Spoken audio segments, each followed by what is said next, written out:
One of the big decisions I see my clients having to make is whether to take advantage of that one big last role, that one really senior leadership opportunity that's being presented to them, but that comes with a whole load of other decisions and commitments and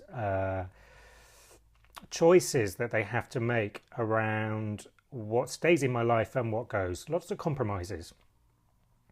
And the challenge that really focuses the thought is, am I really up for this? Am I entirely committed? The reason that this is sometimes a really difficult decision for people is because typically they saw themselves being somewhere else. So they've reached a point in their career where perhaps things aren't quite as they anticipated. The pension isn't maturing in the way they expected. The organisation has gone through significant amounts of change over time, so lots of the middle management opportunities have perhaps disappeared, and therefore, as a leader, you're in a much more transactional role than you had perhaps anticipated being when you hit your mid-late 40s, early 50s. More often than not, leaders at this level find themselves in a position where they're either the sole earner in the house. If nothing else, they are at least the breadwinner. And there's a whole host of responsibilities that come with that.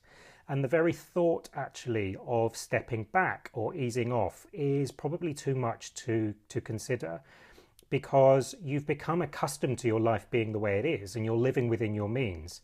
And actually the decision to ease off or step back isn't entirely yours, because there are other people or other things within your life and the surroundings that you find yourself in that will be compromised as a result of your decision to step back. A couple of steps I would recommend to taking before you make any decisions about getting some support or help in working out how you move into this greater leadership role is to first off imagine yourself 5 years from now. And I know it's a bit of a cliche, and certainly in interviews and all those types of things, people say, oh, tell me where you see yourself in 5 years' time. But actually think about it from the perspective of, how much better will my life be? What will I have that I currently don't have that will make my life more meaningful or more purposeful or more enjoyable? What am I actually set to gain by sticking it out for 5 years or taking that next big, sort of one last big leadership role? Once you've done that, what I want you to do is map out the trajectory as it currently is.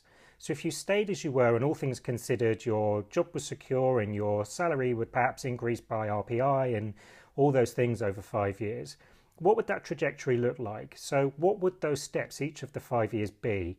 And to what degree would staying in your current role achieve all of those things that you listed in point number 1? So all of those things you want to be different and all of those things that could be beneficial to you. What I then want you to do is look at, if I were in that one last big role, how would that trajectory be different? So how would my opportunities increase? What would my learning journey look like in terms of, would I be on a steep learning curve and therefore would the next 12, 18 months be wiped out? And therefore actually the sort of 3 years that follow would have to be significantly better in order to ramp up and help me achieve those things I want to achieve. Finally, what I want you to do is have a really long, hard delve into your heart and work out how committed you are to any of the steps that I've previously mentioned. Because if you're not entirely committed, then what you're actually doing is setting yourself up to fail. And whilst everybody will tell you that failure is great and you learn from your mistakes, all of those things I absolutely agree with.